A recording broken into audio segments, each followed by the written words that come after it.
সর্বপ্রথম আপনাদের কাছে আমার প্রশ্ন থাকবে, যদি পারেন 3 সেকেন্ডের মধ্যে তাহলে অবশ্যই কমেন্ট বক্সে জানাবেন, আর না পারলে অবশ্যই আমি সেটা পরে অ্যান্সার দেব। 3 সেকেন্ড সময় দেব আপনাদেরকে কমেন্ট করার জন্য। তো প্রশ্ন হচ্ছে, আমি এমন একটা জিনিস যা তুমি যত বেশি নেবে তত বেশি পেছনে ফেলে আসবে, বলুন তো কি?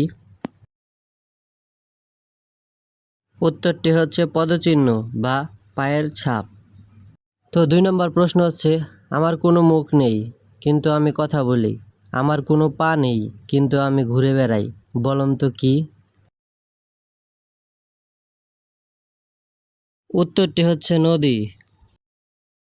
3 নম্বর প্রশ্নটি হচ্ছে, আমি যখন থাকি তখন তুমি আমাকে দেখতে পাও না, আবার আমি যখন আসি তখনও তুমি আমাকে দেখতে পাও না, বলো তো আমি কি? উত্তরটি হবে অন্ধকার।